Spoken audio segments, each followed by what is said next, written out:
Say, kids, what time is it? It's kind of like watching TV, but, in your car. 104.7 The Cave, Mike the Intern, and Jay Stevens in the studio for another riveting edition of Dark Side of the Stream. Perfect. Mike's choice. Mike's choice today. Mike went us down a dark path, man. I've been looking for a way to bum Jay out from all the crap he made me watch. I was like, I make you watch, guys. Not crap like I didn't like chicks around the world. Just like, ugh.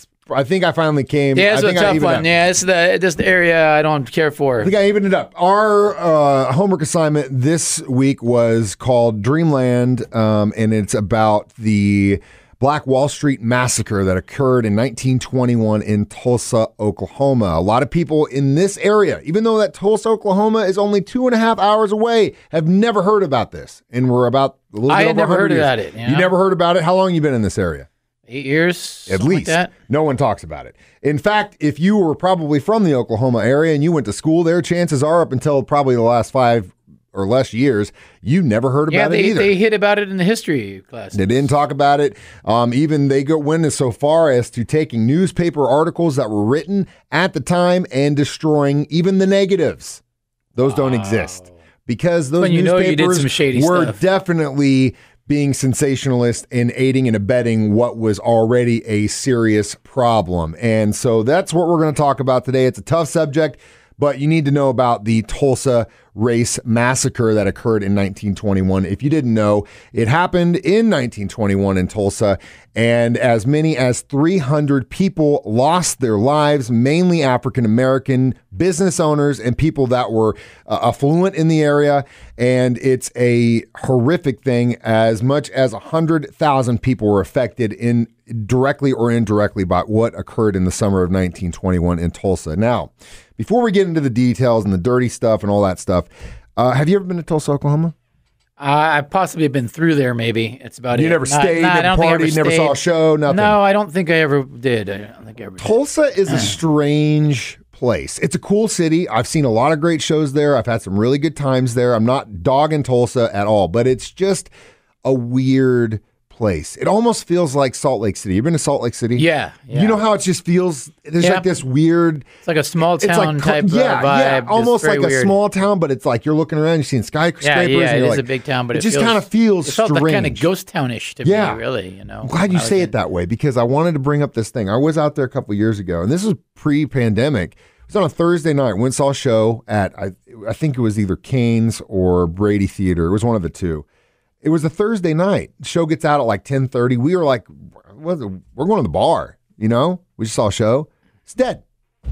Completely dead. The whole town, dead. Weird. Thursday night, 10:30. I was like, what the hell is going on in this city? Here in Springfield, you can find a lot of stuff to do on a Thursday night. Thursday night. And that's what I kept saying to the bartender. I was like, dude, if we went to Springfield right now, there'd be people partying like crazy. Is Tulsa a bigger city than Springfield? Yeah, by far. Yeah. By far. Huge. It's a little city trying to be a big city, but at the same time, but it's not like we're talking about, Columbia maybe or there's Springfield. Ghosts in the nights in the streets. I don't know, dude. It's just a really strange place. And I think it has a lot to do with possibly this history here. It would have been very interesting to see. Like a subliminal cloud. I don't know. City, maybe? Well, you had a major uprooting of a populace at a certain point in the history. That's where the ghosts come in, man. And I think arguably that probably aided or abetted or changed or whatever the development of the city.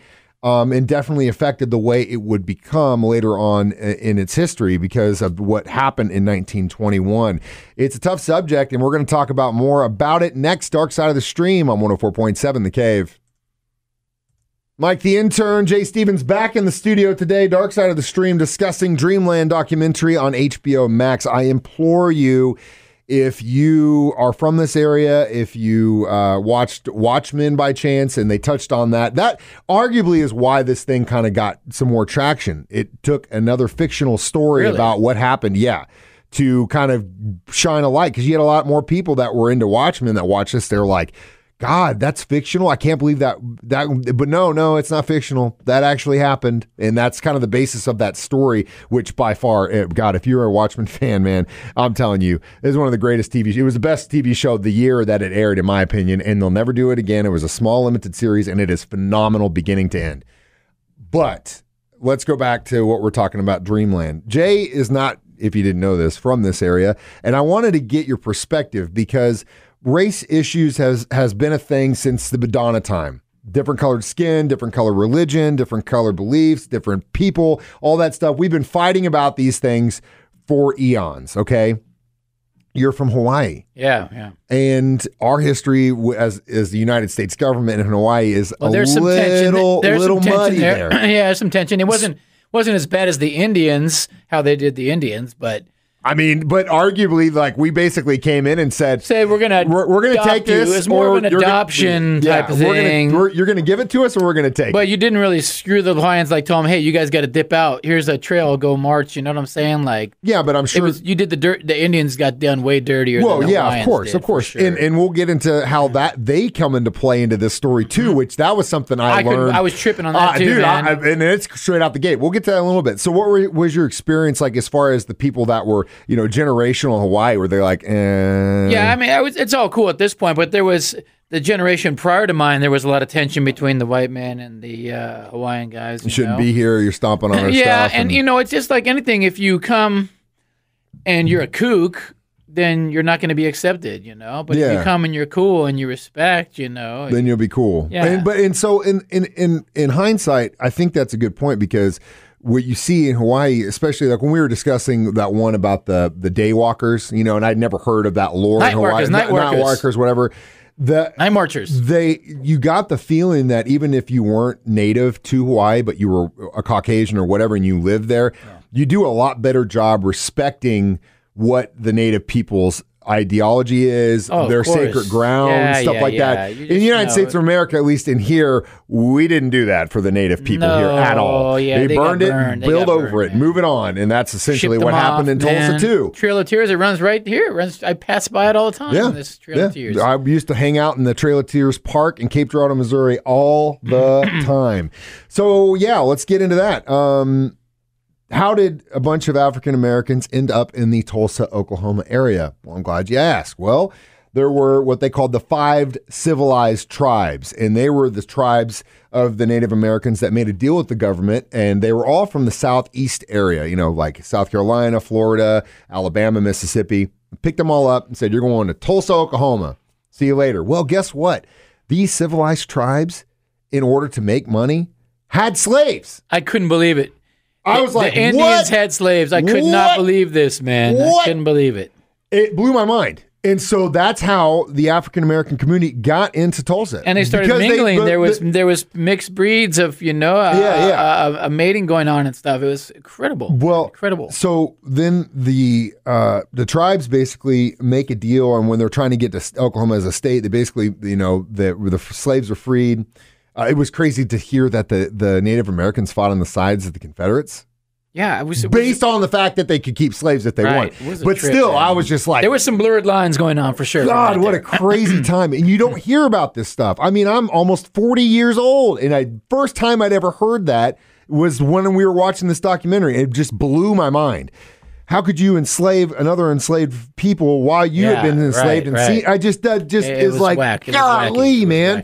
Anyway, it's wacko. So essentially, slavery comes to an end, and the part of the deal was that if you were an African American in Tulsa, you were given land. And it was like 160 acres, 190 acres, something like that, which is a huge get. The fact that you went from slavery to all of a sudden you have land is huge. Now, again, Oklahoma, as far as farming is concerned, not the best. I mean, we're not talking Kansas Plains here. It's not bad either, but it's not super good. What it was good for, in fact, was Texas tea, oil, black gold, and it made a lot of people wealthy. And we'll get to how that came into play in this story. Dark Side of the Stream next on 104.7 The Cave. 104.7 The K, Mike the Intern, Jay Stevens back in the studio. It's Dark Side of the Stream, episode 77, and we're discussing Dreamland documentary on HBO Max. It's hard to watch, in my opinion, because you they had a thriving community. You want to believe in the American dream, man. Right? They were living the American dream, regardless of how you feel about it, segregation was a thing. And that's what was happening after the Civil War came to an end.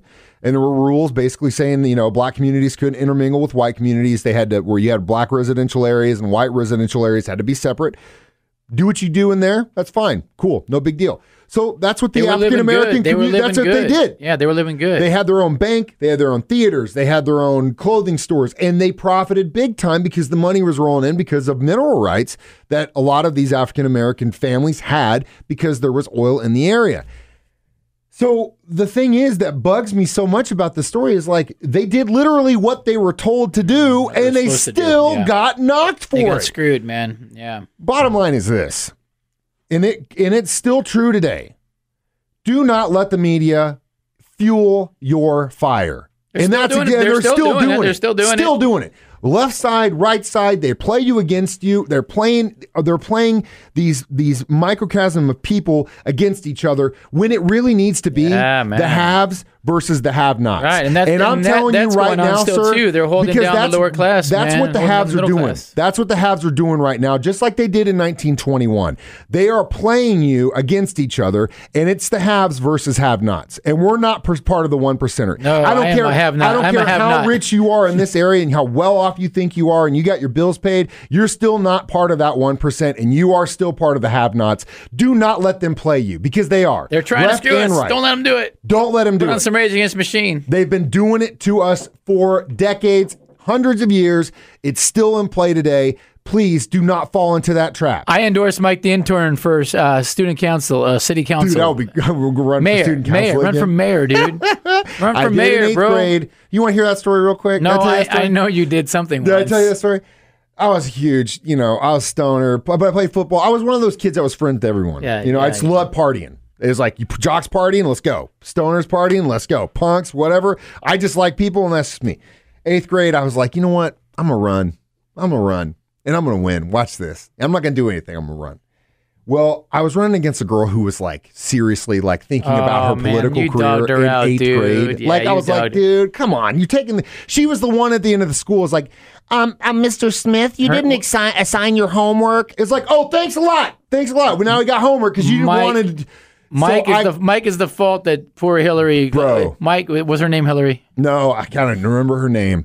So I ended up going against her, and I won. And she was I don't feel bad about this in hindsight. You should. That was her dream, and you were just coming in to party. She was mad. You know what she said to me? You didn't even want to do this. You just did this just to prove that you could win, and I actually wanted to do something. Then I was like, oh, I don't feel guilty at all. You're entitled, and you can walk. Oh, Mike. Stuck it to the man. Hey, man. So you stuck it to the man, but then you became the man. I became the man. I'm trying to. Bottom line is this: make no mistake, the haves are playing the have-nots, and because there are a lot of have-nots that are both liberal and Republican or Democrat, conservative. They're playing against each other. Don't be an idiot. So that's exactly what happened here. Okay, it all started, and they still can't even really pinpoint what was happening. But bottom line is there was a shoe shiner. And they had the colored bathrooms on the top of this place, and the operator of the elevator had to let African Americans up to this top floor so they could use the restroom, and this guy worked on the bottom floor, so he was there. Now, this is where it gets muddy. Either they were lovers and they had a quarrel, which I don't believe. The main consensus thought is that he was just getting onto the elevator and tripped. Right. And to catch his fall, he puts his arm out and hit her arms, and she screamed out because I think she was startled. But then even after the fact, they did an investigation with the police, and the police interviewed her, and it's documented. She just said, he just grabbed my arm, and that was what it was. But boy, the press ran with this. The press took this and said an African American attacked a white girl, and you just had a powder keg of problems. Go get them. They bought into it, all of it. They bought into all of it. Just like what's happening today, they bought into it, and they ran with their pitchforks and guns and fire, and it just became a huge, huge problem. The thing that's crazy is they basically took this kid in and tried to hide him, to protect him. Because the mob showed up at the courthouse, and most of these guys, the attorneys and police at the time, knew this shoeshine dude and knew how good of a guy he was, and they always spoke to his character. So there's no way he did anything. Yeah. But the paper ran with it, and you got played. Man. And then hundreds of people lost their lives. The city of Tulsa covered it up. They brought in the National Guard. They burned Greenwood down to the ground, to the point where now I think it's like a city block exists. Yeah, and they dipped everybody out. They said, "Hey, man, here's a bus ticket. You're gone. Get out." crazy, man. It's People lost their homes, businesses, everything. 100,000 people affected by this. At least anywhere from 100 to 300 people died, and they are still finding mass graves 100 years later. That's the thing that I think people make mistakes. Times are different. You know, you can't, unless you got to learn from history or you're doomed to repeat it, that whole thing. You can't do anything about the past. But what really pisses me off is they've been trying to get these graves found, find the names of the victims, still meeting red all that tape. stuff since the mid-90s, and it literally took another show on HBO for them to say, oh, by the way, and now they're starting to find mass graves again, 100 years later. It blows my mind. At least it seemed like in this documentary, the current mayor's trying to do something about it. But again, at the same time, you think it's a little, it kind of gave me a little kissing babies mentality to it too, which is, I don't trust the government, man. Nah, I don't trust the government at all. Jay and I, we got more to talk about, and closing this dark side of the stream up next on 104.7 The Cave. 104.7 The Cave, Mike the Intern, Jay Stevens, Dark Side of the Stream, episode number 77. Discussing Dreamland documentary on HBO Max. I would like to pat ourselves on the back today, Jay. We did a good job. Oh, yeah. I knew this was going to be tough for us because you don't. Mike and I are both pretty open-minded when it comes to race relations. Yeah, very you know what open-minded. I'm saying? Like, and I knew it was going to be tough. We don't see race, man. You know, class. Even we don't even see class difference. But if somebody starts waving their big schlong around because they're rich, you know. Good people are good people. With that. Yeah, good people regardless or bad of your people. religious beliefs, your political beliefs, your skin color, where you were born, what you've got. Everyone is, to me, here. I don't care if you're the richest man in the world. We're still here until you show me where the kind of person you are. That's where I know. It's who are you? Just be a good person. That's it. Life's much better. And I think this is a very tough subject to talk about because it's so horrific that you look at this and you were like, God, the government did these people this way, and it took all this time for them to say anything about it. It's not taught in school. Rug, right? I mean, it's like, it's just, it blows my mind. But again, I want to come back to, please don't let these media conglomerates play you. It's not race versus race. It's not blue versus red. It should be about the 99% of us business. That are going to the grocery store every day, looking at how much things cost and knowing that it's all these 1%ers, the guy who runs Amazon, freaking Tesla, all that stuff. They have made this for us, and they're profiting. Right now. They profited through the pandemic. Amazon just raised their rates. They just raised their rates. They made more money than ever, and they just raised their rates. They don't, Come on, man. They don't care about you or I, and they are playing us so that we look at the small things against each other that really are insignificant when we need to be looking at the haves versus the have-nots. And don't get played. Just don't do it. Be a cool person. It starts with you. You can't go, like I said, if everyone, regardless of their political stance or their religious stance or whatever, just treated someone with a little bit of courtesy, courtesy. Perfect. Not saying we have to hold the red carpet or open doors or give you a ride open somewhere. Doors. Just be courteous. Do you know how awesome this planet would be if we just were courteous? It starts right here. That's it. Just try to be courteous to one person a day. You might make someone's day. And I know that it sucks that we have to lose lives. And I might walk out of the studio and just start kissing the first girl I see. Well, that's different. That's different. We could do that tomorrow and Friday anyway.